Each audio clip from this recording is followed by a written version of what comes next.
চারিদিকটা আজ আনন্দে মুখরিত। আজ সেই দিন যে দিনটার জন্য মেহেক 4টা বছর অধীর আগ্রহে অপেক্ষা করেছে। অপেক্ষা করেছে নিজের ভালোবাসার স্বীকৃতি পাওয়ার আশায়। অপেক্ষা করেছে নিজের ভালোবাসার মানুষটাকে একান্তই নিজের করে পাওয়ার জন্য। অবশেষে দিনটা চলেই এলো তার জীবনে। মেহেকের চোখে মুখে আজ খুশির ঝিলিক স্পষ্ট ফুটে উঠেছে। 2 হাত ভর্তি মেহেদি দেওয়ার 48 ঘণ্টা পর মেহেদির রং দেখে সে হেসে বলে, মেহেদির গাঢ় রঙই বলে দিচ্ছে তুমি আমাকে অনেক বেশি ভালোবাসো মুনতাসির। তোমাকে ভালোবেসে আমি যে ভুল করিনি তা তুমি প্রমাণ করে দিয়েছ। 4 বছর প্রেম করে মাঝপথে হাত ছেড়ে চলে যাওনি তুমি। তুমি বুঝিয়ে দিলে এই পৃথিবীতে সত্যিকারের ভালোবাসার মূল্য ঠিক কতখানি। আমি সত্যিই ভীষণ ভাগ্যবতী তোমার মতো একজন লয়াল ছেলেকে নিজের জীবনসঙ্গী হিসেবে পেয়ে। আমি তোমার জীবনের প্রথম প্রেম, প্রথম নারীও বটে। এই ঠকে যাওয়ার যুগে আমি তোমাকে পেয়ে জিতে গিয়েছি। কি রে মেহেক, একা একা কি বলছিস তুই? বান্ধবী মুনতাহার ডাকে পেছনে ফিরে তাকায় মেহেক। মুখে হাসি রেখে বলে, এই দেখ মুন, আমার হাতের মেহেদির কত গাঢ় রং হয়েছে। সুন্দর লাগছে না? মুনতাহা মেহেককে পাশ থেকে জড়িয়ে ধরে বলে, মুনতাসির ভাইয়া তোকে খুব ভালোবাসে বোঝাই যাচ্ছে। হুম, ও আমাকে ভীষণ ভালোবাসে। আমিও ওকে অনেক ভালোবাসি জানিস। আমার অতীতের সমস্ত দুঃখকে ভুলিয়ে দিয়েছে মুনতাসির। ওকে পেয়ে আমি নতুন করে বাঁচতে শিখেছি। আচ্ছা বাবা, বুঝেছি তো। এবার চল, তোকে তৈরি হতে হবে। 2 ঘন্টার মধ্যে তোকে একদম বউ সাজিয়ে দিতে হবে। হাতে সময় খুব কম। তাড়াতাড়ি চল আমার সাথে। মেকআপ আর্টিস্ট থেকে শুরু করে আমাদের বাকি বন্ধুবান্ধব সবাই চলে এসেছে। কথাটা বলে মুনতাহা মেহেককে নিয়ে চলে যায় তাকে তৈরি করানোর জন্য। বেলা হয়েছে বেশ। কিঞ্জা রূপন্তীদের বাড়িতে এসেছে খানিকক্ষণ আগে। 2 বান্ধবী একসাথে তৈরি হবে বলে জামা কাপড়, গহনা, সাজগোজের জিনিসপত্র সব বিছানার উপর বিছিয়ে রেখেছে। রূপন্তী কিঞ্জার জামা দেখে বলে, তুই বিয়ে বাড়িতে কালো রঙের জামা পরে যাবি? কিঞ্জা জামাটা পরে নিয়ে বলে, সুন্দর মানিয়েছে না আমাকে? হ্যাঁ, ভালোই লাগছে। কিন্তু এই রং কেন? কালো আমার পছন্দের রং। তাছাড়া আমার কাছে থাকা জামাগুলোর মধ্যে এটাই সবচেয়ে সুন্দর। তাই ভাবলাম এটাই পরে যাই। এখন এত বেশি কথা না বলে আমাকে তৈরি করে দে তো তুই। কথাটা বলে কিঞ্জা চুপচাপ বিছানার উপর বসে পড়ে। অগত্যা রূপন্তী পরম যত্নে কিঞ্জাকে সাজিয়ে দিতে শুরু করে। এমনিতে কিঞ্জা সাজতেন খুব একটা পছন্দ করে না। তবে আজ সে সাজবে। খুব সুন্দর করে সাজবে। কারণ আজকের পর মুনতাসিরের পাশাপাশি কিঞ্জার জীবনেরও নতুন অধ্যায় শুরু হবে, যে জীবনে মুনতাসিরের কোনো অস্তিত্ব থাকবে না। যে জীবনে কিঞ্জা নিজের সুখ নিজেই খুঁজে নেবে। যে জীবনে সে নিজেকে সাজিয়ে গুছিয়ে রাখবে। তার সূচনা সে আজ থেকেই করতে চায়। ঘণ্টা খানিক পর রূপন্তী কিঞ্জার সামনে একটা আয়না ধরে জিজ্ঞেস করে, দেখ তো কেমন লাগছে?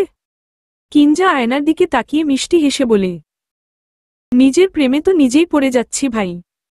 আসলেই আজ তোকে পুরো পুতুলের মতো লাগছে। ছেলেরা তোকে দেখলে নির্ঘাত প্রেমে পড়ে যাবে।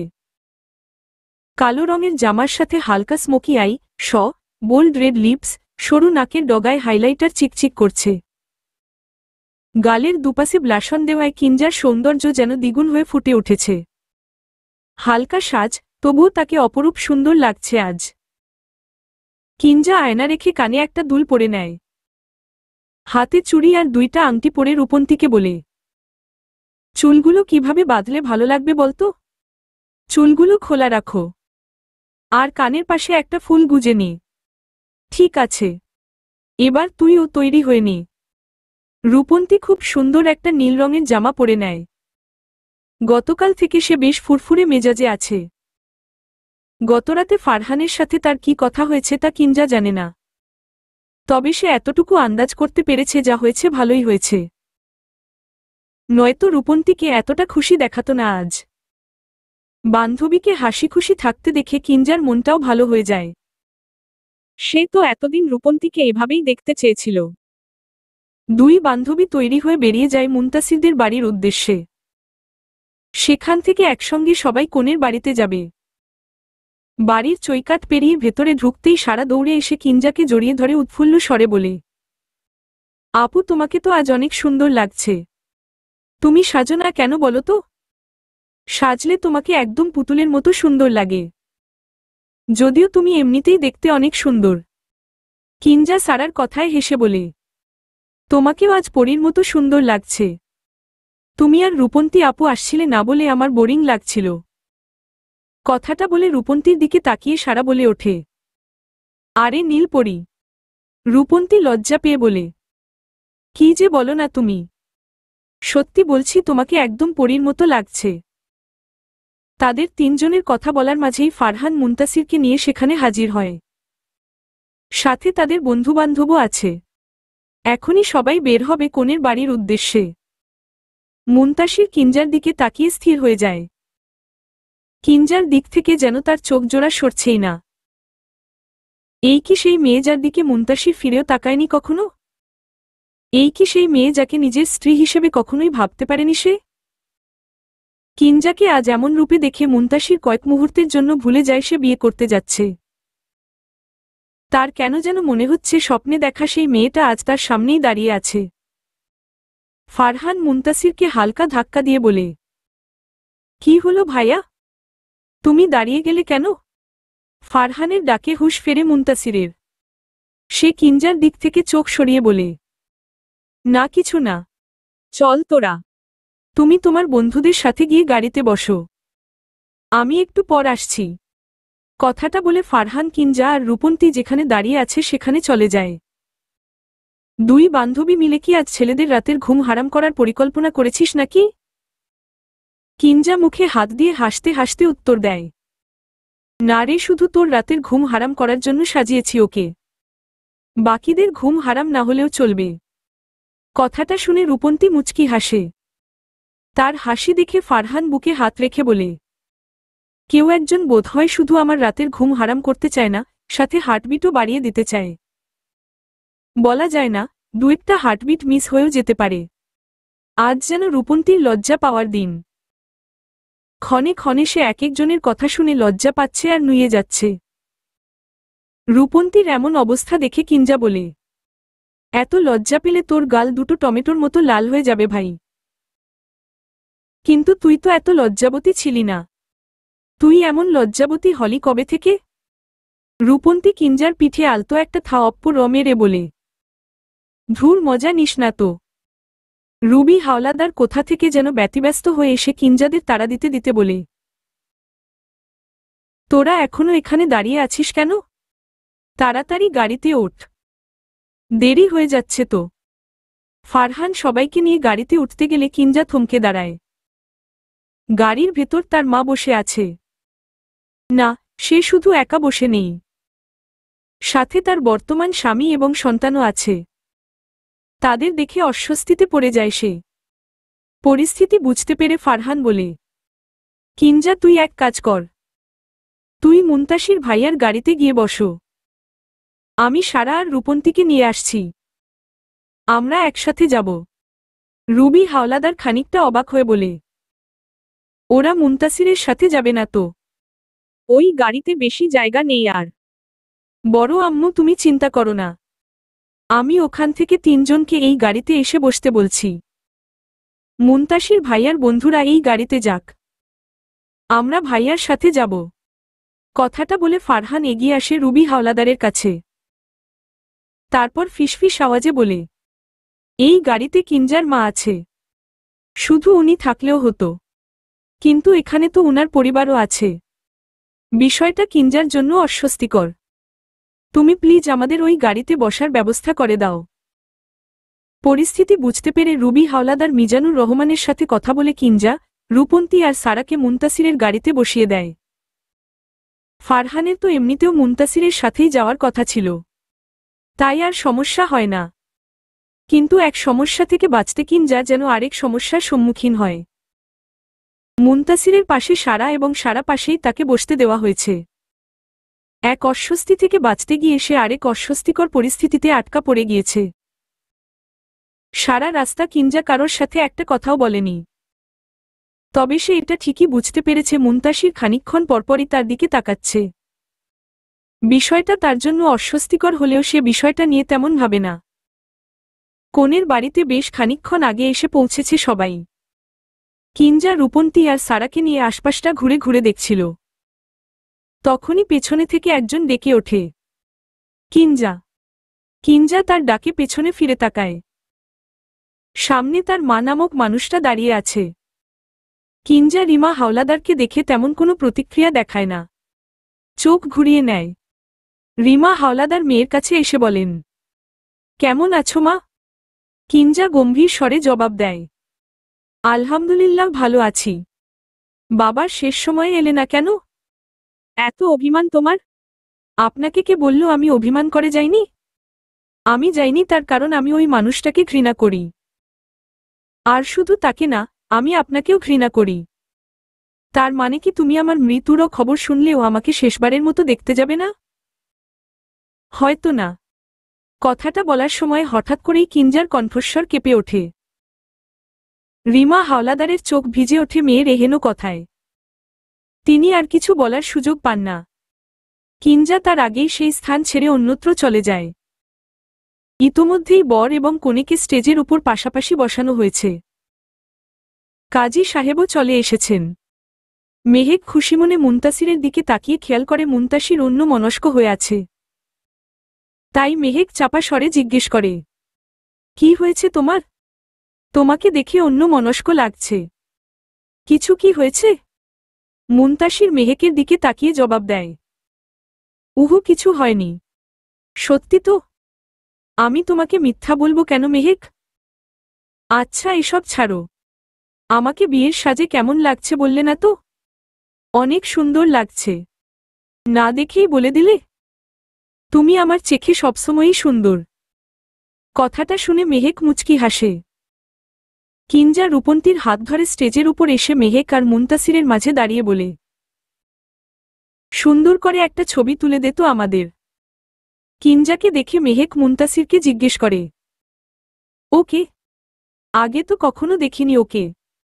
মুনতাসির কিঞ্জার দিকে তাকিয়ে উত্তর দেয়, আমার কাজিন। ও আচ্ছা, তোমার কাজিন তো দেখতে অনেক সুন্দর। এত সুন্দর একটা কাজিন থাকতে তুমি আমার প্রেমে কিভাবে পড়লে বলো তো? মজার ছলে কথাটা বলে মেহেক হেসে ওঠে। কিঞ্জাও হাসি মুখে জবাব দেয়, সবার পছন্দ তো আর এক না। আপনিও তো কম সুন্দরী নন। এত সুন্দর বউ থাকলে অন্য কোনো মেয়ের দিকে তাকানোর সময় পাবে না কেউ। মুনতাসির দুজনের কথা কেবল চুপচাপ শ্রবণ করছে। এই মুহূর্তে তার বলার মতো কিছুই নেই। রূপন্তী তিনজনকে দেখে নিজ মনে বলে, দুই সতীন মিলে হাসাহাসি করছে। আর শয়তান বর চুপচাপ বসে থেকে সেসব শুনছে। দিনে দিনে আরো কত কি যে দেখতে হবে কে জানে। কথাটা বলে তিনজনের একসাথে কিছু ছবি তুলে কিঞ্জাকে নিয়ে স্টেজ থেকে নেমে যায় সে। এরপরই শুরু হয়ে যায় বিয়ে পড়ানো। কাজী সাহেব নিয়ম মেনে বিয়ে পড়ান। মুনতাসিরকে যখন কবুল বলতে বলা হয় তখন সে একবার কিঞ্জার দিকে তাকিয়ে চোখ নামিয়ে কবুল বলে। যদি সে মেয়েটার দিকে তাকিয়েই কবুল বলতো তাহলে বোধহয় দেখতে পেত কেউ একজন নীরবে তার অশ্রুসিক্ত নয়ন জোড়া লুকানোর চেষ্টা করছে। রেজিস্ট্রি পেপারে সই করার সময় কিঞ্জা সকলের আড়ালে চলে যায়। ভিড় থেকে কিছুটা দূরে সরে গিয়ে সে চোখের পানি মুছে ঠোঁটের কোণে হাসির রেখা টেনে বলে, আজকের পর আপনার সাথে আমার আর কোনো সম্পর্ক রইল না মুনতাসির ভাই। আজ থেকে আমি আর আপনাকে নিয়ে ভাবব না। আজ থেকে আর আমি আপনাকে ভালোবাসতে চাইব না। আপনার স্মৃতি আঁকড়ে ধরে থাকতে চাইব না। আপনাকে না বলা কথাগুলো আর কখনোই বলতে চাইব না। আমার অব্যক্ত অনুরক্তি কখনো স্বীকার করব না। কি অদ্ভুত না? মানুষ চেয়েও তার ভালোবাসার মানুষকে পায় না। আর আমি আমার ভালোবাসার মানুষকে পেয়েও হারিয়ে ফেলেছি। না পাওয়ার থেকে পেয়ে হারিয়ে ফেলার কষ্টটা বোধহয় একটু বেশিই কষ্ট দেয়, তাই না? এই দেখুন না, আমি কাঁদতে চাইছি না। তবুও কষ্টের পাহাড় বুকে জমিয়ে নীরবে কেঁদে যাচ্ছি। চেয়েও এই কান্না আমি আটকাতে পারছি না আজ। ভালোবাসা বুঝি এভাবেই কাঁদায়? ভুল মানুষকে ভালোবেসে আজ আমি বড্ড অনুশোচনায় ভুগছি। কি হতো যদি আমি আপনাকে ভালো না বাসতাম? আর সবার মতো আপনাকেও তো আমার ঘৃণা করার কথা ছিল। কিন্তু ভালোবাসা যে কখন আমার জীবনে এলো আমি বুঝতেই পারিনি। বুঝলে আমি কখনোই আপনাকে ভালোবাসতাম না, কখনোই না। কাঁদতে কাঁদতে দম আটকে আসে কিঞ্জার। তবুও সে নিজেকে শান্ত রাখার আপ্রাণ চেষ্টা করে। অতঃপর চোখের পানি মুছে চোখে মুখে একটু পানি দিয়ে সে পুনরায় স্টেজের সামনে চলে যায়। রূপন্তী কিঞ্জাকে দেখে কিছু একটা আন্দাজ করে বলে, তুই কি কেঁদেছিস? কিঞ্জা অপ্রস্তুত হয়ে বলে, কই না তো। এতক্ষণ কোথায় ছিলি তুই? তুই তো জানিস আমি এত মানুষের মাঝে থাকতে স্বাচ্ছন্দ্যবোধ করি না, তাই একটু দূরে সরেছিলাম। তোর চেহারা দেখে মনে হচ্ছে তুই কাঁদছিলি। আরে ধুর, আমি কাঁদতে যাব কেন? কি যে বলিস না তুই। আচ্ছা এসব ছাড়, তুই চল আমার সাথে। কোথায় যাব? তোকে আমার কিছু বলার আছে। রূপন্তী কিঞ্জার হাত ধরে এক সাইডে গিয়ে দাঁড়ায়। তারপর বলে, গতরাতে আমি ফারহানকে কেন একা ডেকেছিলাম সেটা তুই আমাকে জিজ্ঞেস করলি না কেন? কারণ আমি জানি তুই নিজে থেকেই আমাকে কথাগুলো বলবি তাই। রূপন্তী শান্ত কণ্ঠে বলে, আমি ওকে বলেছি এখনই কোনো সিদ্ধান্তে আসতে পারবো না আমি। আগে আমরা কিছুদিন কথা বলবো, একে অপরকে আরও কাছ থেকে ভালোভাবে জানার, বোঝার, চেনার চেষ্টা করব। তারপর আমি ওকে আমার সিদ্ধান্ত জানাবো। ভালো করেছি সেটা বলে। তা ফারহানের উত্তরে কি বলল? ও আমার কথার সাথে সহমত পোষণ করেছে। জানতাম এটাই হবে। দোয়া করি আর কারোর যেন মন না ভাঙে। আর কারোর মানে? কার মন ভাঙল আবার? আরে কথার কথা বললাম। তুই কেন জানি সব কথাতেই সিরিয়াস হয়ে যায়। এটা কিন্তু একদমই ঠিক না ভাই। কিঞ্জা স্বাভাবিক ভঙ্গিতে কথাগুলো বললেও রূপন্তীর কেন যেন মনে হয় কিঞ্জা তার কাছ থেকে কিছু একটা গোপন করছে।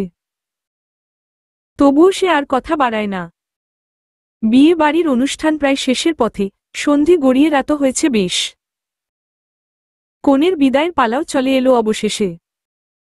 বিদায় বেলায় কিঞ্জা চুপচাপ গাড়ির ভেতরে বসে থাকে। তার এসব কিছু দেখতে আর ভালো লাগছে না। বর আর কনে গাড়িতে বসার সময় দেখা যায় কিঞ্জাকে এবার মুনতাসিরের পাশেই বসতে হয়েছে। এটা দেখে কিঞ্জা গাড়ি থেকে নেমে ফারহানকে বলে, আমি সামনের সিটে গিয়ে বসছি, তুই পেছনে যা।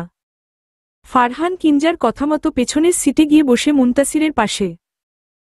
কিঞ্জা সামনের সিটে বসার পর গাড়ি চলতে শুরু করে তার নিজ গতিতে। মুনতাসিরদের বাড়িতে পৌঁছাতে পৌঁছাতে প্রায় রাত 9টা বেজে যায়। ওদিকে কিঞ্জাকে আবার ফিরতেও হবে। সেজেগুজে এতটা পথ একা যেতেও সংকোচ বোধ হচ্ছে কিঞ্জার। এক প্রকার দ্বিধাদ্বন্দ্বে ভোগার পর কিঞ্জা প্রিয়কে কল দেয়। কল দিয়ে জিজ্ঞেস করে, তুমি কি ব্যস্ত আছো? না, কেন? আমাকে মুনতাসির ভাইদের বাড়ি থেকে নিয়ে যেতে পারবে? এখনই আসব? হ্যাঁ চলে এসো। ঠিক আছে তুমি অপেক্ষা করো, আমি আসছি তোমাকে নিতে। আচ্ছা। কথা বলা শেষে কল কেটে দেয় কিঞ্জা। সে বাগানের পাশে একটা চেয়ারে বসেছিল। রূপন্তী পেছনে থেকে এসে তার কাঁধে হাত রেখে জিজ্ঞেস করে, একা একা বসে কি ভাবছিস? এত কোলাহল আমার ভালো লাগছে না রে। একটু একা থাকতে চাই। বাসায় যাবি না তুই? হুম যাব। প্রিয় নিতে আসবে আমাকে। প্রিয় ছেলেটা কিন্তু ভালোই বল। তোর কত খেয়াল রাখে। তুই কিন্তু চাইলে ওকে নিয়েও ভাবতে পারিস। কিঞ্জা রূপন্তীর কথায় বিরক্ত হয়ে বলে, আজাইরা কথা বলা বন্ধ কর তো তুই। একদম আমাদের নিয়ে এসব উল্টাপাল্টা বিষয়ে ভাববি না। প্রিয় আমার বন্ধু। ওকে আমি বন্ধু হিসেবেই রাখতে চাই। আমার জীবনে প্রেম, ভালোবাসা এগুলোর আর কোনো অস্তিত্ব নেই। এবার আমার নিজেকে নিয়ে ভাবতে হবে। আমি আমার মতো করে একা বাঁচতে চাই। জীবনে আর কোনো পিছুটান চাই না আমি। ঘড়ির কাঁটায় টিকটিক শব্দ হচ্ছে। সময়ের সাথে সাথে রাত গভীর হচ্ছে। চারপাশে প্রাণ জুড়ানো হাওয়া বইছে। আকাশে পূর্ণিমার চাঁদের দেখা মিলেছে আজ। পরিবেশ শান্ত, নিস্তব্ধ। কোনো কোলাহল নেই, নেই তেমন কোনো মানুষের আনাগোনা। ঝিঝি পোকার ডাক শোনা যাচ্ছে দূর থেকে। বেলি ফুলের সুবাস ছড়িয়ে পড়েছে আশপাশটায়। কিঞ্জা ধীর পায়ে হেঁটে চলেছে এমনই জনমানবহীন এক পথে। পাশেই প্রিয় নীরবে হাঁটছে। আর কিছুক্ষণ পরপর কিঞ্জার দিকে তাকাচ্ছে। সেদিকে মেয়েটার কোনো ধ্যান নেই। সে আনমনে হেঁটে যাচ্ছে। তার গন্তব্য কোথায় তা সে জানে না। শুধু জানে এই মুহূর্তে ভীষণ শান্ত এবং নীরব একটা জায়গা প্রয়োজন তার। প্রিয় যখন কিঞ্জাকে নিতে গিয়েছিল তখন কিঞ্জা মাঝপথে গাড়ি থামিয়ে গাড়ি ভাড়া মিটিয়ে প্রিয়কে বলেছিল, এই মুহূর্তে আমাকে এমন কোথাও নিয়ে যেতে পারবে যেখানে কোনো কোলাহল নেই, মানুষজনের ভিড় নেই, বিশুদ্ধ হাওয়া পাওয়া যাবে? প্রিয় খানিকক্ষণ ভেবে উত্তর দেয়, চলো যাই। অতঃপর সেই থেকে দুজনে হেঁটে চলেছে এক অজানার উদ্দেশ্যে। মাঝে অবশ্য প্রিয় কয়েকবার জিজ্ঞেস করেছিল, কিছু কি হয়েছে তোমার? তবে কিঞ্জা এর উত্তরে কেবল নীরবতা পালন করেছে। অগত্যা প্রিয় আর কিছু বলে কিঞ্জাকে বিরক্ত করেনি। এর মাঝে প্রিয় মা একবার কল দিয়েছিল প্রিয়কে। সে মায়ের কল রিসিভ করে ফিরতে দেরি হবে বলে কল কেটে দিয়েছে। সে তো আদৌ জানেই না যে বাড়িতে কখন ফিরবে তারা। হাঁটতে হাঁটতে একটা মুদি দোকান দেখে কিঞ্জা প্রিয়কে উদ্দেশ্য করে বলে, আমার জন্য একটা মোমবাতি আর ম্যাচ আনতে পারবে? এসব দিয়ে কি করবে তুমি? নিয়ে এসো আগে, তারপর বলছি। আচ্ছা তুমি এখানে দাঁড়াও, আমি নিয়ে আসছি।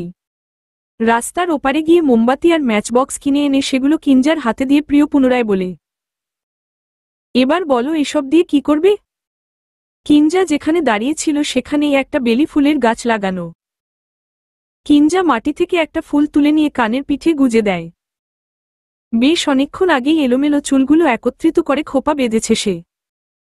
খোপা করা চুলে ফুলটা মন্দ লাগছে না, বরং ফুলের সৌন্দর্য খানিকটা বেড়েছে বলেই মনে হল। কিঞ্জা মোমবাতি হাতে নিয়ে প্রিয়কে বলে, আমার না এখন খুব কাঁদতে ইচ্ছা করছে। এই মোমবাতি যতক্ষণ জ্বলবে ততক্ষণ আমি কাঁদব। তারপর এটা ফুরিয়ে এলে আমিও কান্না থামিয়ে দিব কেমন? ওই যে সামনে বসার জন্য একটা বেঞ্চ খালি পড়ে আছে, ওখানে গিয়ে বসি চলো। তুমি কিন্তু আমার কান্নার মাঝে একদম বিরক্ত করবে না কেমন? প্রিয় কিঞ্জার কথা শুনে অবাক স্বরে জিজ্ঞেস করে, তোমার কি মন খারাপ? কিঞ্জার সহজ স্বীকারোক্তি, হুম। কি নিয়ে? কিঞ্জা হাঁটতে হাঁটতে বলে, নিজের প্রাক্তন স্বামীর বিয়ে দেখে এলাম। জানো, উনার বউ জানেই না যে আমি তার প্রথম স্ত্রী। প্রথমে উনি আমাকে ঠকাল, আমি মেনে নিলাম সেটা, তারপর উনি তাকেও ঠকাল যে তাকে ভালোবাসে। একজন মানুষ এতটা নিকৃষ্ট কিভাবে হয় বলো তো? পৃথিবীটা কেন বৈচিত্র্যময় জানো? এই যে হরেক রকমের মানুষ আছে বলেই তো পৃথিবী এতটা বৈচিত্র্যময়, এতটা রঙিন। সবাই এক হলে পৃথিবীর গল্প অন্যরকম হতো। তুমি যাকে ভালোবাসো সে তোমাকে ভালো নাও বাসতে পারে। ভালোবাসা যে সবসময় সহজ হবে তা তো না। মাঝে মাঝে ভালোবাসা ব্যস্তানুপাতিক হারে বাড়তে কিংবা কমতে পারে। গণিতের জটিল অঙ্ক করেছ না? সমীকরণ কি সবসময় মিলত? কখনো কখনো তো শেষে এসে গরমিলও হয়ে যেত। তখন মনে হতো আমার এত কষ্ট করে অঙ্ক করে কোনো লাভই হলো না। কারণ ভেতরের অঙ্ক ঠিক থাকলেও উত্তর তো ভুল এসেছে। সুতরাং পুরো অঙ্কটাই ভুল। আমাদের জীবনের মানুষগুলো ওই অঙ্কের মতো। আমরা শুরু থেকে সমীকরণ মেলাতে থাকি, কিন্তু শেষে এসে সব গরমিল হয়ে যায়। তখন মনে হয় আমার এত এফোর্ট দিয়ে কোনো লাভ হলো না। শেষমেশ জীবনের খাতায়ও শূন্য যোগ হয়ে যায়। তবে এখানে একটা ভালো দিক আছে। চাইলেই খাতায় যেমন একটা ভুল অঙ্ক কেটে সঠিক অঙ্কটা লেখা যায়, তেমনি জীবনের খাতায় কোনো ভুল মানুষ যুক্ত হলে তাকে কেটে দিয়ে সঠিক মানুষকে সেই জায়গায় বসানো যায়। তুমি ভাবতে পারো আমি এসব কেন বলছি তোমাকে? কারণ তোমার চোখ বলে দিচ্ছে তুমি তোমার প্রাক্তনকে ভালোবাসো। খুব বেশি না হোক, এক বিন্দু পরিমাণ হলেও তুমি তাকে ভালোবাসো। তাই তোমার এতটা কষ্ট হচ্ছে। আমি বলবো, তুমি তোমার জীবনের খাতা থেকে সেই মানুষটার নাম কেটে দাও যার জন্য তোমার জীবনের খাতায় বিরাট বড় একটা শূন্য স্থান করে নিয়েছে। বরং তার জন্য অপেক্ষা করো যে তোমার জীবনের খাতায় শূন্য নয়, 100-তে 100 মার্ক যোগ করতে সাহায্য করবে। প্রিয় কথাগুলো শুনে থমকে দাঁড়ায় কিঞ্জা। সত্যিই তো, যার জন্য সে এত কষ্ট পাচ্ছে, কাঁদছে, সে তো তার জীবনে কেবল শূন্য যোগ করেছে। জীবনের সহজ সমীকরণকে জটিল বানিয়ে দিয়েছে মানুষটা। এমন মানুষটার জন্য কষ্ট পাওয়া তো বোকামি, কিন্তু মন যে এত কিছু বোঝে না। সে শুধু বোঝে তার কষ্ট হচ্ছে, এই কষ্টকে কমাতে গেলে কাঁদতে হবে। কিঞ্জাও সেটাই করে।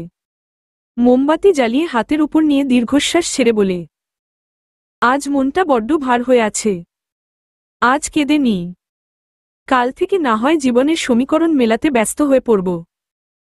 শূন্য থেকে কিভাবে ঘুরে দাঁড়াতে হয় তা নিয়ে ভাবব।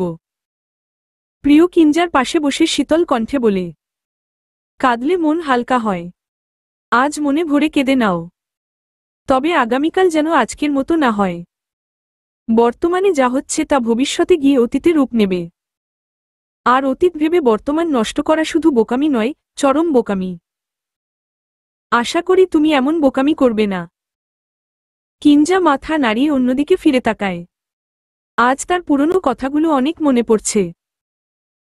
বছর 3 আগে যখন কিঞ্জা কেবল 17 বছরে পা দিল, তখনই সে প্রথমবারের মতো অনুভব করেছিল তাকে যে মানুষটা একটু সহ্য করতে পারে না, সেই মানুষটাকেই কিঞ্জা ভালোবেসে ফেলেছে। এই কথাটা অবশ্য সে ব্যতীত আর কেউ জানে না। কখনো কাউকে বলার সাহস হয়ে ওঠেনি, কারণ সে যাকে ভালোবেসে ফেলেছে সেই মানুষটা কখনোই তাকে ভালোবাসার চোখে দেখেনি। ভুল মানুষকে ভালোবাসার অপরাধে সে তিলে তিলে কষ্ট পেতে শুরু করে, আর এভাবেই পেরিয়ে যায় 3টি বছর। জীবনের প্রথম প্রেম, প্রথম ভালোবাসা, সেটাও কিনা ভুল মানুষের সাথে। এই কথাটা ভেবেই কিঞ্জার চোখ ভিজে ওঠে। মাঝে মধ্যে নিজেকে 2-4টে থা অপ্প র ও মারতে ইচ্ছে হয় নিজেকে। জেনে শুনে কেউ এত বড় অপরাধ করে? কিঞ্জা জানত মুনতাসির কখনোই তাকে ভালোবেসে কাছে টেনে নেবে না। তবুও পাগলের মতো নিজের সর্বনাশ নিজেই ডেকে এনেছে সে। ইস, কেমন হতো যদি কিঞ্জা মুনতাসিরকে ভালো না বেসে কেবলই ঘৃণা করত? তাহলে বোধহয় তার জীবনটা কিছুটা হলেও সহজ হতো। জীবনের সমীকরণ মেলাতে এতটা হিমশিম খেতে হতো না তাকে। কাঁদতে কাঁদতে কিঞ্জার নাকের ডগা ঈষৎ লাল বর্ণ ধারণ করেছে। তবুও কান্না থামায় না কিঞ্জা। সে অনর্গল কেঁদেই যাচ্ছে। কখনো কাঁদছে নিজের বোকামির কথা ভেবে, কখনো কাঁদছে ভুল মানুষকে ভালোবাসার অপরাধে, তো কখনো কাঁদছে ভালোবাসার কাছে হেরে গিয়ে পরাজয় স্বীকার করার ক্রোধে। প্রিয় চুপচাপ বসে কিঞ্জার ফুপিয়ে কান্না করার দৃশ্য দেখছে। মেয়েটার চোখমুখ সব লালচে বর্ণ ধারণ করেছে। মায়াবী চেহারাটা আরো বেশি মায়াবী লাগছে এখন। আচ্ছা, কান্না করলে কি কারোর সৌন্দর্য বেড়ে যায়? প্রিয় কাছে তো মনে হচ্ছে কান্নার ফলে কিঞ্জাকে দেখতে আরো বেশি আকর্ষণীয় লাগছে। তাই তো ছেলেটা এক মুহূর্তের জন্য কিঞ্জার দিক থেকে চোখ সরাতে পারছে না। কেমন মন্ত্রমুগ্ধের মতো তাকিয়ে আছে তার দিকে। একটা সময় মোমবাতির আলো নিভে যায়। মোমের কিছুটা গরম অংশ কিঞ্জার হাতে পড়ায় কিঞ্জা ঈষৎ চিৎকার করে ওঠে। হাতের ওই অংশটুকু মুহূর্তের মাঝেই লাল হয়ে যায়। প্রিয় সেটা লক্ষ্য করে ব্যতিব্যস্ত হয়ে ওঠে। কিঞ্জার দিকে তাকিয়ে খানিকটা ধমকের সুরে বলে, কাঁদতে কাঁদতে কি নিজেকে মারার অপরিকল্পনা করে ফেলেছ? কোনো দিকে খেয়াল নেই না তোমার? অনেক কান্নাকাটি হয়েছে, এবার বাড়ি চলো। কিঞ্জা প্রিয় রদিকে তাকিয়ে অসহায় কণ্ঠে বলে, তুমি ধমকালে আমাকে? তো কি করব? এমন খামখেয়ালি স্বভাব আমার মোটেই ভালো লাগে না। যা করার করো, কিন্তু তার আগে নিজের খেয়াল রাখো। এমন কিছু করো না যাতে নিজের ক্ষতি হয়ে যায়। কথাটা বলে প্রিয় বেঞ্চ থেকে উঠে হাঁটা শুরু করে। কিঞ্জা তড়িঘড়ি করে উঠে প্রিয় পেছনে পেছনে যেতে যেতে বলে, ধন্যবাদ আমার কথা রাখার জন্য। প্রিয় কথাটা শুনেও কোনো জবাব দেয় না। ফেরার পথে ওই মুদি দোকানের সামনে গিয়ে একটা ঠান্ডা পানির বোতল নিয়ে কিঞ্জার দিকে তাকিয়ে বলে, হাতটা দাও। কিঞ্জা ভালো মেয়ের মতো হাতটা বাড়িয়ে দেয়। প্রিয় পানির বোতলের ভেতরে থাকা সম্পূর্ণ পানি তার হাতের উপর ঢেলে দেয়। আপাতত পানি দিলাম, বাড়ি গিয়ে ওষুধ লাগিয়ে দিব কেমন? এখন চুপচাপ বাড়িতে চলো। আর হ্যাঁ, অনেক কেঁদেছ, আর কাঁদার প্রয়োজন নেই। এত কাঁদলে শরীর খারাপ করবে। কিঞ্জা চুপচাপ প্রিয় কথা মেনে নেয়। আসলেই নিজের উপর অনেকটা ধকল নিয়ে ফেলেছে মেয়েটা। নিজের উপর এত বেশি অত্যাচারও করাও ঠিক না। আজকের পর নিজের খুব খেয়াল রাখবো আমি। আর প্রিয়, তোমাকে অনেক বেশি ধন্যবাদ। তুমি যেভাবে আমার মনের কথাগুলো বুঝে আমাকে নতুন করে ভাবতে শেখালে তার জন্য আমি তোমার প্রতি কৃতজ্ঞ থাকব। আমার প্রতি কৃতজ্ঞ থাকতে হবে না। তুমি ভালো থাকো, তাতেই আমি খুশি হব। জানালার ফাঁক গলে সূর্যের আলো চোখে মুখে পড়তেই কিঞ্জা মুখের সামনে হাত এনে হৃদয় কুঁচকে ফেলে। ধীরে ধীরে চোখ মেলে আড়মোড়া ভেঙে উঠে বসে সে। সকাল হয়ে গেছে। গতকাল ঘুমাতে ঘুমাতে প্রায় রাত 1টা বেজে গিয়েছিল। ফলস্বরূপ ঘুম থেকে ওঠার পর মাথা ব্যথা করছে। শরীরটাও বিশেষ ভালো লাগছে না। তবুও বিছানা ছেড়ে উঠে দাঁড়ায় কিঞ্জা। ফোন হাতে নিয়ে সময় দেখে 7টা 42 বাজে। ফোন রেখে লম্বা একটা শ্বাস নিয়ে বাইরে বের হয় কিঞ্জা। তখনই সেখানে আগমন ঘটে প্রিয় মলিন চেহারা নিয়ে কিঞ্জার সামনে এসে দাঁড়ায় সে। তার এমন চেহারা দেখে কিঞ্জা প্রশ্ন করে, কি হয়েছে তোমার? রাতে ঘুমাওনি? প্রিয় ম্লান স্বরে বলে ওঠে, মা অসুস্থ কিঞ্জা। রাত বাড়ি ফেরার পর দেখলাম মায়ের মুখ শুকনো। গায়ে হাত দিয়ে দেখলাম জ্বর এসেছে। সকাল হতে হতে জ্বর আরও বেড়েছে। সে কি? ওষুধ খাইয়েছ? রাতে খাইয়েছি, কিন্তু তবুও জ্বর কমছে না। আচ্ছা, তুমি কি মায়ের কাছে একটু থাকতে পারবে? আসলে আমাকে একটু কুরিয়ার অফিসে যেতে হবে। বেশ কিছু অর্ডার পেন্ডিং। 9টার মধ্যে সব জমা দিয়ে আসতে হবে। তুমি কি আমি আসা পর্যন্ত মায়ের কাছে থাকবে? অবশ্যই থাকব। আমার কোনো সমস্যা নেই। তুমি সাবধানে যাও। আর চিন্তা করো না, আন্টি দ্রুতই সুস্থ হয়ে উঠবে ইনশাআল্লাহ। অনেক ধন্যবাদ তোমাকে। আমি নিচে যাচ্ছি, তুমিও চলে এসো। আসছি 2 মিনিটের মধ্যে। তুমি যাও। প্রিয় চলে গেলে ঘর থেকে ফোনটা নিয়ে কিঞ্জাও চলে যায় নিচে। প্রিয় কিঞ্জার কাছে নিজের মাকে রেখে চলে যায় কুরিয়ার অফিসের উদ্দেশ্যে। প্রিয় মা লাইবা খানমের পোশাকের ব্যবসা। একা হাতে এই ব্যবসা নিজেই সামলান তিনি। মাঝে মধ্যে প্রিয় মাকে সাহায্য করে। লাইবা খানমকে বিছানায় শটান হয়ে শুয়ে থাকতে দেখে সেদিকে এগিয়ে যায় কিঞ্জা। তার পাশে বসে জিজ্ঞেস করে, আন্টি আপনার কি খুব বেশি খারাপ লাগছে? তারপর কপালে হাত দিয়ে দেখে জ্বরে শরীর পুড়ে যাচ্ছে। আন্টি আপনার শরীর তো জ্বরে পুড়ে যাচ্ছে। আমি আপনার জন্য জলপট্টির ব্যবস্থা করছি। আশেপাশে তাকিয়ে একটা ছোট গামছা মতন কাপড় দেখতে পায় কিঞ্জা। সেটা হাতে নিয়ে রান্নাঘর থেকে একটা বাটিতে পানি নিয়ে এসে লাইবা খানমের পাশে বসে আলতো হাতে জলপট্টি দিতে শুরু করে কিঞ্জা। ঘুমের ঘোরে অসুস্থ শরীরে সবকিছুই টের পান লাইবা খানম, কিন্তু মুখ ফুটে কিছু বলতে পারেন না। কথা বলার শক্তিও বোধহয় পাচ্ছেন না তিনি। জলপট্টি দিতে দিতে একটা সময় জ্বর কিছুটা কমে এলে কিঞ্জা জিজ্ঞেস করে, সকালে তো মনে হয় আপনি কিছু খাননি। রান্নাবান্না হয়নি তো? আপনি অনুমতি দিলে আমি কিছু বানিয়ে আনি? লাইবা খানম বেশ ধীর কণ্ঠে বলেন, তুমি এত কষ্ট কেন করবে মা? প্রিয় আসুক, ও কিছু একটা বানিয়ে নিবে। প্রিয় তো কাজে গেছে, ও নিজেও তো কিছু খায়নি। আমি আপনাদের জন্য একটু খাবার বানিয়ে দিই। আমার রান্না করতে বেশ ভালোই লাগে। আচ্ছা, তোমার ইচ্ছা হলে কিছু একটা বানাও।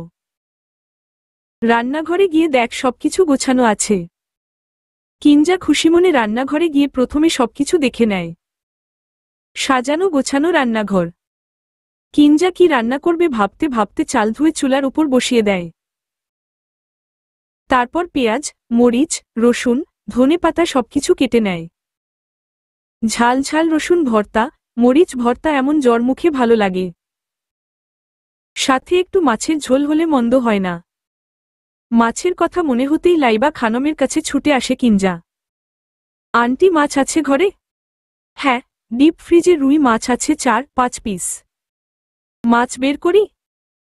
করো, সমস্যা নেই। কিঞ্জা ফ্রিজ থেকে রুই মাছ বের করে একটা গামলায় পানি নিয়ে মাছগুলো ভিজিয়ে রাখে। তারপর ভর্তা বানানোর জন্য গ্যাসের চুলার অপর পাশে আগুন জ্বালাও। ছোটবেলা থেকেই রান্না করতে ভীষণ ভালোবাসে সে। তার কাছে রান্না মানেই একটা আর্ট, আর এই আর্টে বেশ পারদর্শী কিঞ্জা। আজ অবধি যারা যারা তার হাতের রান্না করা খাবার খেয়েছে সবাই প্রশংসা করেছে। রূপন্তী তো মাঝে মধ্যে বলতো, একটা রেস্টুরেন্ট দিয়ে দে। রান্না করতে করতে এসব ভেবে মুচকি হাসে কিঞ্জা। ভর্তার আয়োজন করতে করতে মাছগুলো থেকে বরফ ছেড়ে যায়। কিঞ্জা পরম যত্নে মাছগুলো ভালো করে ধুয়ে মশলা দিয়ে মাখিয়ে ভেজে নেয়। ভাজা মাছ দিয়ে বেগুন, আলুর পাতলা ঝোল কিঞ্জার দারুণ লাগে। আজ সেভাবেই মাছের ঝোল রান্না করবে সে। সেই অনুযায়ী সবকিছু কেটে নেয় কিঞ্জা। এক এক করে সবকিছু রান্না শেষে ভর্তা আর মাছের ঝোলে ধনেপাতা দিয়ে দেয় সে। এই জিনিসটা ছাড়া যেন তরকারি অসম্পূর্ণ লাগে তার কাছে। প্রিয় কাজ শেষে বাড়ি ফিরে রান্নাঘর থেকে আওয়াজ পেয়ে সেদিকে গিয়ে কিঞ্জাকে রান্না করতে দেখে বলে, এ কি, তুমি রান্না করছো কেন? কিঞ্জা এক পলক প্রিয়র দিকে তাকিয়ে বলে, কেন, আমার কি রান্না করা বারণ? নাকি আমার হাতের রান্না করা খাবার খাওয়া যাবে না ভাবছ? আরে তা কখন বললাম আমি? তুমি এমনিতেই ক্লান্ত, তার উপর তেমার মনও ভালো নেই, তাই বললাম আর কি। রান্না করতে আমার ভীষণ ভালো লাগে। মন ভালো থাকুক বা খারাপ, এটার সাথে রান্নার কোনো সম্পর্ক নেই। আর তাছাড়া আমার মন ভালো হয়ে গেছে। ঘুম থেকে ওঠার পর এত স্নিগ্ধ একটা সকাল দেখেছি যে মন আপনা আপনিই ভালো হয়ে গেছে। তাই না? হুম হুম। তা কি রান্না করছো? এই তো রসুন ভর্তা, মরিচ ভর্তা আর ঝাল ঝাল করে রুই মাছের ঝোল। আরে রুই মাছের ঝোল তো আমার খুব পছন্দের। তুমি জানলে কিভাবে? কিঞ্জা বিরক্তিকর চাহনি নিয়ে বলে, তোমার জন্য রান্না করছি নাকি? আন্টি অসুস্থ তাই আন্টির জন্য রান্না করছি। চাইলে অবশ্য তুমিও খেতে পারো, কিন্তু আমি রান্না করছি আন্টির জন্য, তোমার জন্য নয়। কথাটা শুনে প্রিয় মুখ ভার করে বলে, ওহ। প্রিয় মুখখানা দেখে এই মুহূর্তে বড্ড হাসি পাচ্ছে কিঞ্জার। ছেলেটা এখনো ছেলেমানুষই রয়ে গেছে। আচ্ছা হয়েছে, এত মুখ ভার করতে হবে না। তুমি গিয়ে ফ্রেশ হয়ে নাও, আমি খাবার বেড়ে আনছি, যাও। আচ্ছা। কিঞ্জা প্রিয়কে খাবার বেড়ে দিয়ে লাইবা খানমের জন্য একটা থালায় খাবার বেড়ে হাত ধুয়ে তার কাছে চলে যায়। আন্টি আপনি উঠে বসুন, আমি আপনাকে খাইয়ে দিচ্ছি। না না মা, তোমাকে আর কষ্ট করতে হবে না, আমি খেয়ে নিচ্ছি, আমাকে দাও তুমি। আহা আন্টি, এতে কষ্ট কিসের? আপনি অসুস্থ, তাই আপনাকে খাইয়ে দেওয়া আমার দায়িত্ব। আপনি উঠে বসুন তো। অগত্যা মেয়ের জেদের কাছে হার মেনে কিঞ্জার হাতেই খেয়ে নেন লাইবা খানম। তাকে খাওয়াতে গিয়ে কিঞ্জার কোনো কারণ ছাড়াই ভালো লাগে। ছোটবেলায় মাকে এভাবেই মাঝে মাঝে খাইয়ে দিত সে। মা তৃপ্তি করে তার ছোট ছোট হাত থেকে খাবার খেত। আজ কেন যেন মনে হচ্ছে নিজের মাকেই খাইয়ে দিচ্ছে সে। পাশে বসে এই সুন্দর দৃশ্য নিজের ফোনে ক্যামেরা বন্দি করে নেয় প্রিয়। মেয়েটা কত সহজেই তার মাকে আপন করে নিয়েছে। কিঞ্জাকে দেখে মুগ্ধ হওয়া বোধহয় এই জন্মে আর শেষ হবে না। শুরুর দিন থেকেই এই মেয়েটাকে দেখে মুগ্ধ হয়ে চলেছে প্রিয়। একটা মানুষ এত মুগ্ধতা কিভাবে ছড়াতে পারে তা বোধগম্য হয় না প্রিয়র কাছে।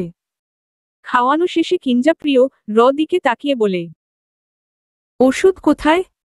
প্রিয় একটা সাদা বক্স কিঞ্জার কাছে নিয়ে গিয়ে বলে, এখানে আছে, তুমি খাবে না?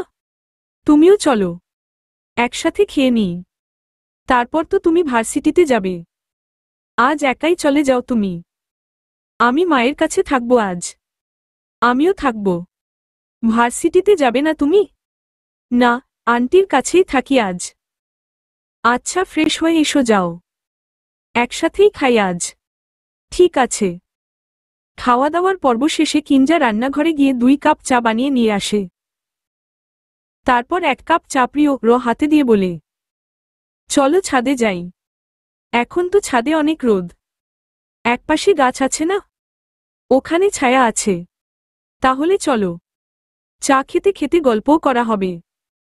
যাওয়ার সময় প্রিয় মায়ের বালিশের পাশে ফোন রেখে বলে, মা আমরা ছাদে যাচ্ছি, তোমার কোনো কিছু প্রয়োজন হলে আমাকে কল দিও। ঠিক আছে। কথাটুকু বলে চোখ বন্ধ করে নেন তিনি।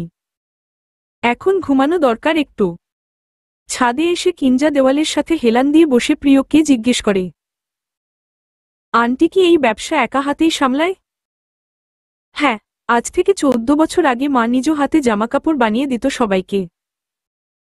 মানে দর্জির কাজ থেকেই শুরু আর কি। তারপর আমি বড় হতে হতে মাকে বললাম, তুমি তো অনেক ধরনের সেলাইয়ের কাজ পারো, তাছাড়া অনেক ডিজাইন করে জামা বানাতে পারো, তাহলে পোশাকের ব্যবসা করতে ক্ষতি কোথায়? আমার কথা শুনে মা সাহস করে জামাকাপড় বানাতে শুরু করে। সেগুলো ভালো বিক্রিও হতো।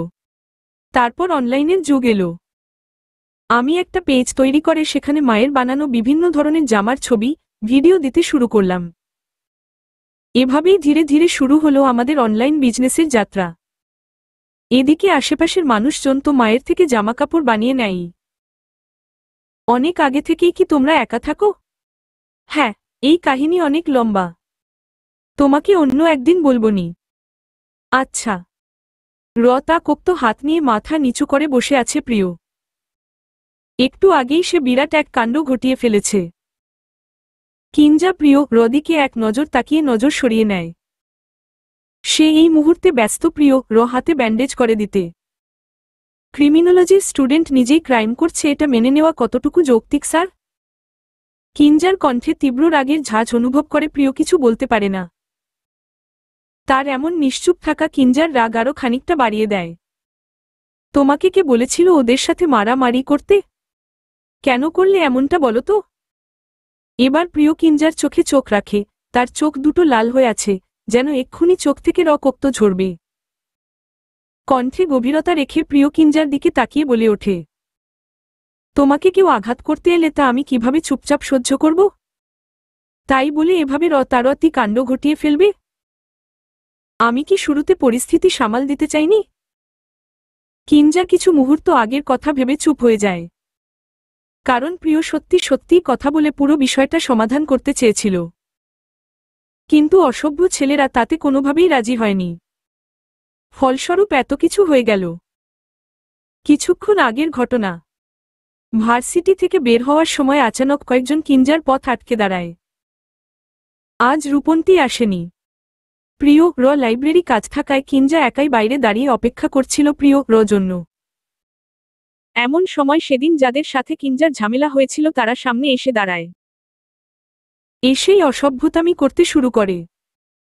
কিঞ্জা তাদেরকে বারবার এড়িয়ে যেতে চাইলেও লাভ হয় না।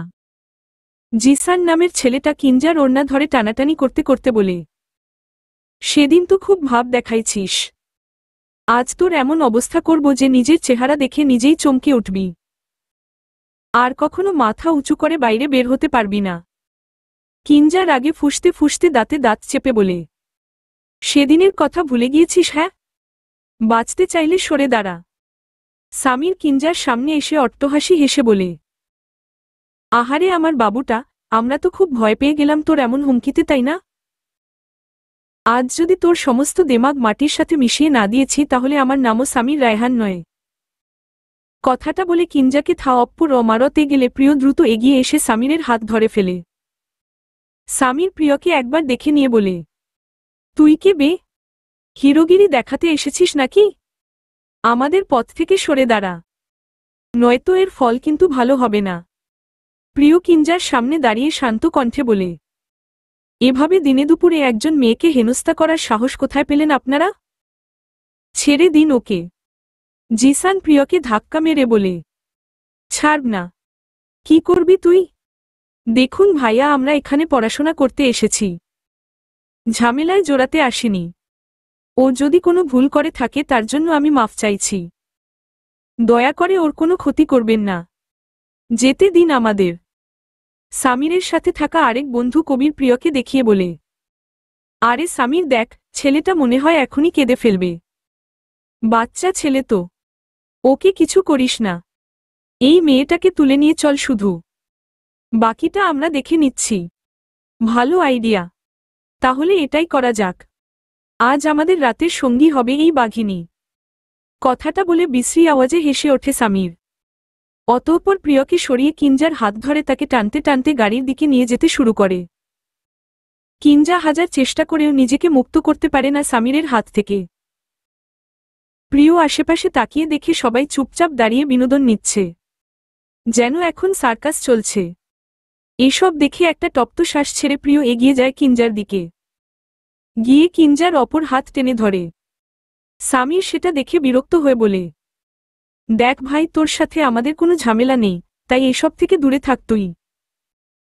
প্রিয় গম্ভীর স্বরে বলে ওঠে, ওর হাতটা ছেড়ে দে। সেটা দেখে জিসান অবাক হয়ে বলে, ও বাবা, তুই তোকারি করছিস আবার?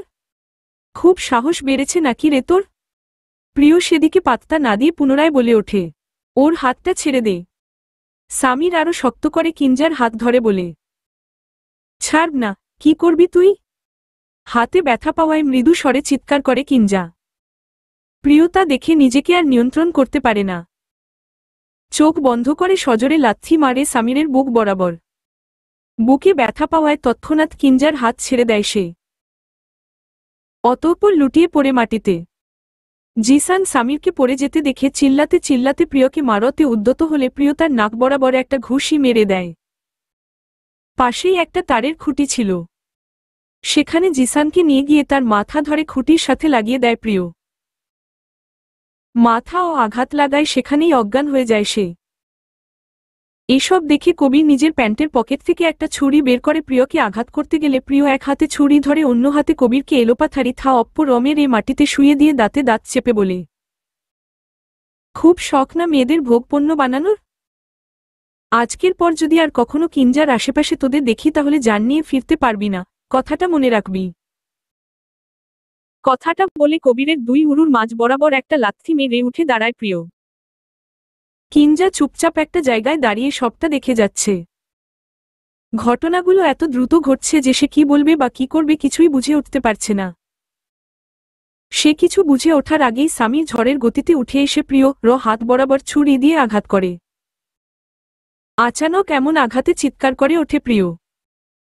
কিঞ্জা দৌড়ে তার কাছে এগিয়ে যায়, ব্যতিব্যস্ত হয়ে প্রশ্ন করে, ঠিক আছো তুমি?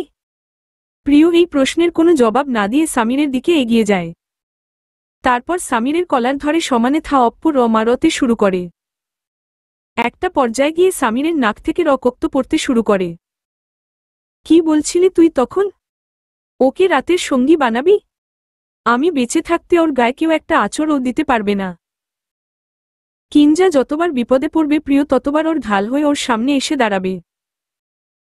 মারামারি বড় পর্যায়ে চলে যাওয়ায় খবরটা ভার্সিটিতে ছড়িয়ে পড়ে।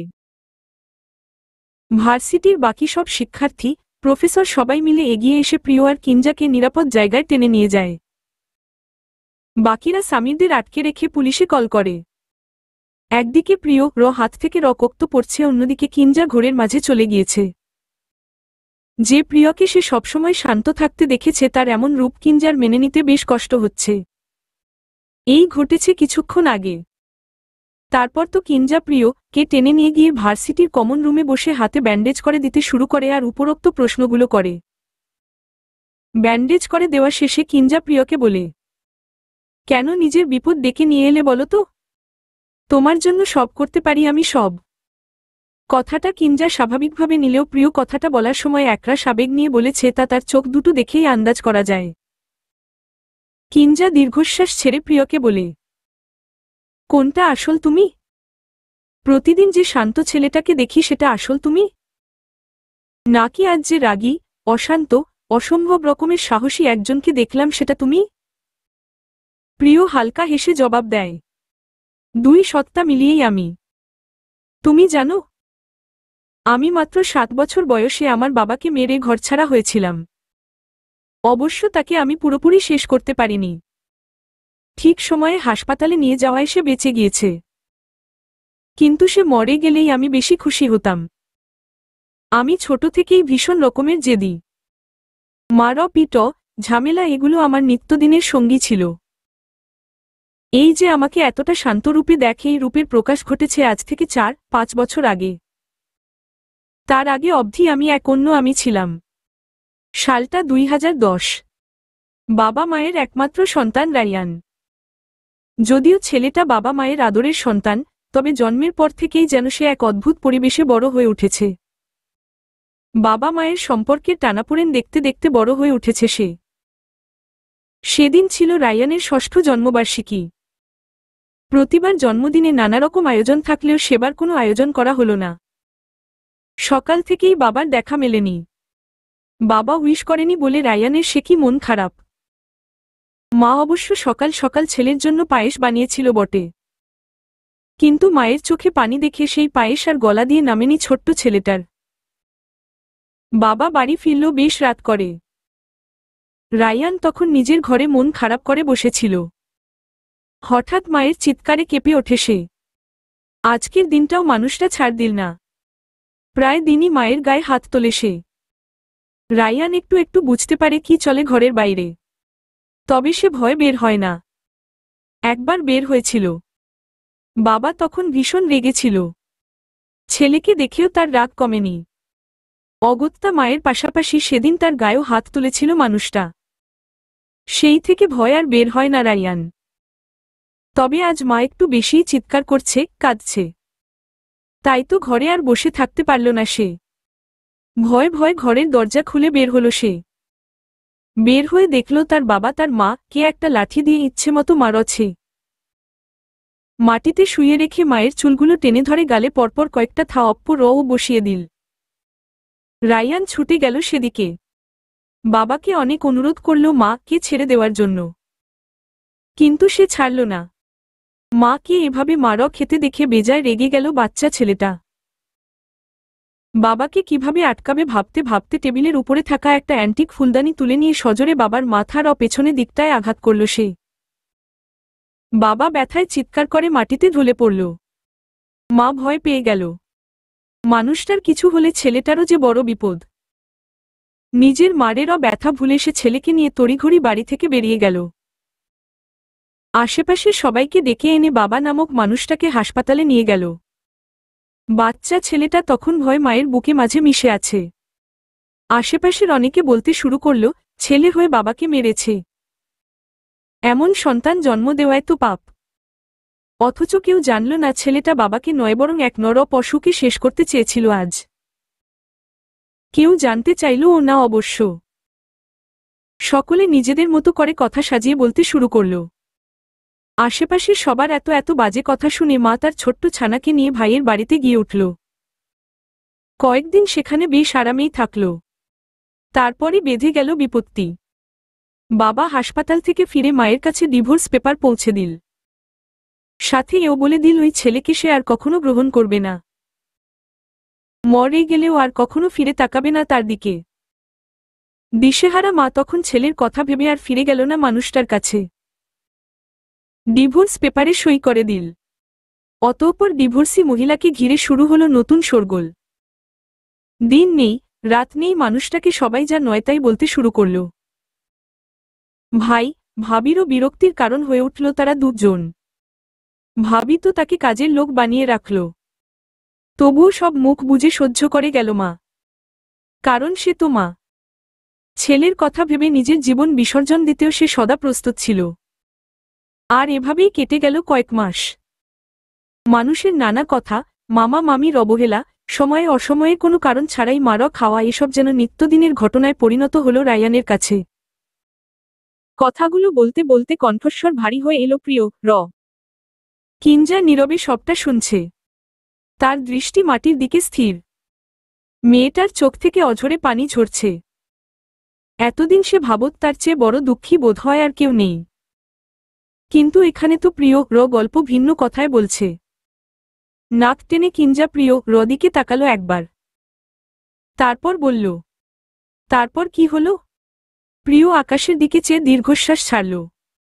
শুকনো ঠোঁট জোড়া জিহ্বা দিয়ে ভিজিয়ে নিয়ে বলল, কয়েক মাস এভাবেই চলল। অন্যের সংসারে আমি আর মা বাড়তি ঝামেলা হয়ে পড়ে রইলাম। একদিন মা কাজ করতে গিয়ে ভুলবশত এক বাটি মাছের তরকারি ফেলে দিল। মামি তো এটা দেখে খুব রেগে গেল। মায়ের সামনে দাঁড়িয়ে কোনো কথা নেই, থাপ্পড় মেরে বসল। আমি তখন পাশেই ছিলাম। মামিকে ধাক্কা দিয়ে সরিয়ে দিলাম। ব্যাস, এতেই আমি হয়ে গেলাম রাস্তার টোকাই। মামি তো কেঁদে কেঁদে মামাকে বিচার দিল, তোমার বোনের ছেলে এখনই রাস্তার টোকাই হয়েছে, বড় হয়ে তো গুয়েন্ডা তৈরি হবে। এদের সাথে এক বাড়িতে আমি কিছুতেই থাকতে পারবো না। এসব শুনে মামা সিদ্ধান্ত নিল আমাদের আর বাড়িতে রাখবে না। তখন নানি বেঁচে ছিল না। নানা ভাই বেঁচে ছিল, তবে অসুস্থ ছিল। মেয়ে আর নাতির এমন করুণ অবস্থা দেখে আম্মুর হাতে নিজের জমানো শেষ সম্বল 21,000 টাকার মতো ধরিয়ে দিয়ে বলল, চলে যা এখান থেকে। এর বেশি সামর্থ্য তো আমার নেই। এটা দিয়েই কিছু একটা করে ছেলেকে নিয়ে বেঁচে থাক মা। আর পারলে এই অসহায় বাপটাকে ক্ষমা করে দিস। মা আর উপায় না পেয়ে এক কাপড়ে আমাকে নিয়ে বেরিয়ে এলো। আর সেখান থেকেই শুরু হলো আমাদের মা ছেলের এক সংগ্রামের জীবন। এপ্রিলের শেষ দিন আজ। আকাশটা সকাল থেকেই মেঘলা হয়েছিল। রাত নামতে না নামতেই বর্ষণ এসে হাজির। তুমুল বর্ষণের মাঝে ছাদের কার্নিশ বেয়ে বসে আছে দুজন। কারোরই যেন এই মুহূর্তে ঘরে যেতে ইচ্ছে করছে না। ঠান্ডা হাওয়ায় কেঁপে কেঁপে উঠছে কিঞ্জা। তবুও সে উঠে দাঁড়ায় না। প্রিয় নিজের অতীত থেকে বেরিয়ে কিঞ্জার দিকে তাকিয়ে শীতল কণ্ঠে বলে উঠল, ঘরে চলো। রাতের বেলা বৃষ্টিতে ভেজা ঠিক হবে না। কিঞ্জা উঠল না। প্রিয় রদিকে তাকিয়ে অনুরোধের স্বরে বলল, আমার সাথে ভিজবে প্রিয়? ঠান্ডা লেগে যাবে তো তোমার। সে একটু ঠান্ডা লাগলে আহামরি ক্ষতি হবে না। চলো আজ আমরা এই বর্ষণমুখর রাতটাকে উপভোগ করি। জানো, আমার না বৃষ্টিতে ভিজতে খুব ভালো লাগে। সে সকাল হোক বা রাত। বর্ষণের সাথে আমাদের অনুভূতির এক অদ্ভুত সংযোগ আছে, তাই না? তা তো আছেই। বর্ষণ মানেই কষ্ট ভাগ করে নেওয়ার সঙ্গী খুঁজে পাওয়া। হঠাৎই প্রিয় খেয়াল করল কিঞ্জা চোখ বন্ধ করে সময়টাকে উপভোগ করছে। বৃষ্টির ফোঁটা কিঞ্জার গাল বেয়ে ঠোঁট ভিজিয়ে দিচ্ছে। চোখের পাপড়িগুলো ক্ষণে ক্ষণে কেঁপে উঠছে পানির ছিটায়। ঘাড়ের নিচ অবধি চুলগুলো পানির স্পর্শে এসে লেপ্টে আছে গালের একপাশে। কিঞ্জার ডান গালে একটা কুচকুচে কালো তিল আছে, ঠোঁটের উপরেও ছোট একটা তিল আছে। এই তিলগুলো যেন তার সৌন্দর্যকে কয়েকগুণ বাড়িয়ে দিয়েছে। প্রিয় স্থির চোখে কিঞ্জাকে পর্যবেক্ষণ করছে। 5-3 ইঞ্চির মেয়েটার সৌন্দর্যের বর্ণনা দিতে গেলে প্রিয় শব্দরা ফুরিয়ে আসে। কিঞ্জা যখন হাসে তখন তার হাসির আড়ালে বেরিয়ে আসে ডান পাশে থাকা গজদাঁত। তা দেখে প্রিয় কিঞ্জাকে গজদন্তিনী বলে ডাকতে ইচ্ছে করে ভীষণ। কিন্তু বলা আর হয়ে ওঠে না। অনেকক্ষণ যাবৎ চোখ বন্ধ করে সময়টাকে উপভোগ করে কিঞ্জা। তারপর চোখ মেলে প্রিয়কে তার দিকে তাকিয়ে থাকতে দেখে প্রশ্ন করে, কি দেখছ? তোমাকে আগে কখনো দেখনি নাকি? দেখেছি তো, তবে এতটা স্নিগ্ধ রূপে দেখিনি। বৃষ্টির ফোঁটায় তোমাকে আজ ভীষণ স্নিগ্ধ লাগছে। তাই বুঝি? কিঞ্জা হেসে প্রিয় চুলে আলতো করে হাত বুলিয়ে বলে, বিড়াল চোখের মানুষ, তোমাকেও কিন্তু আজ সুন্দর লাগছে। আসলেই আজ প্রিয়কে সুন্দর লাগছে। চুলগুলো কপালের উপর এলোমেলো হয়ে পড়ে আছে। খোঁচা খোঁচা দাড়ির মালিক যেন আজ দুঃখের মাঝেও সুন্দর হতে ভোলেনি। তার হাসিটা কিঞ্জার বড্ড ভালো লাগে। হাসিটা সুন্দর বলেই হয়তো সারাক্ষণ ঠোঁটের কোণে হাসির রেখা টেনে রাখে সে। তুমি আবার কোন জগতে হারিয়ে গেলে? প্রিয় কথায় হুঁশ ফেরে কিঞ্জার। সে হেসে উত্তর দেয়, বন্ধু হিসেবে তুমি কিন্তু মন্দ নও। কি সুন্দর এই ঠান্ডার মাঝে আমার অনুরোধ রাখতে বসে আছো বিনা বাক্যে। এত ভালো বন্ধু হতে তোমাকে কে বলেছে বলো তো? আমি না খুব ভালো বন্ধু নই। সেই গল্পটা না হয় অন্য একদিন বলবো। এখন ঘরে চলো। অনেক হয়েছে বৃষ্টিতে ভেজা। তোমার জীবনের আরো গল্প বাকি আছে নাকি? আছে তো। একদিনই সব শোনা বারণ। কেন কেন? এত তাড়া কিসের? আমি তো আর হারিয়ে যাচ্ছি না। তুমিও এখানেই আছো। ধীরে ধীরে সব জানতে পারবে। আচ্ছা এটা তো বলো যে তোমার নাম রায়ান থেকে প্রিয় হলো কিভাবে? আজ নয়, এই গল্পটা অন্য আরেকদিন বলবো। এখন ঘরে চলো তো। ফ্রেশ হতে হবে। কিঞ্জা প্রিয়র কথা স্মরণে রেখে উঠে দাঁড়াতে গিয়ে পা পিছলে পড়ে যেতে নেয়। তবে প্রিয় কি আর তার প্রিয় মানুষকে আছড়ে পড়তে দেবে? না, একদমই নয়। তাই তো কিঞ্জা পড়ে যাওয়ার আগেই তার হাত ধরে বাঁচিয়ে নেয় সে। কিঞ্জার কাছে প্রিয়র হাত ধরা স্বাভাবিক মনে হলেও প্রিয় মনে মনে ঠিক করে নেয়, যদি কখনো কারোর হাত ধরতেই হয় তবে সেই হাতটা তোমারই হবে কিঞ্জা। তুমিই হবে আমার ভালোবাসা, প্রিয়র ভালোবাসা। চলবে। অব্যক্ত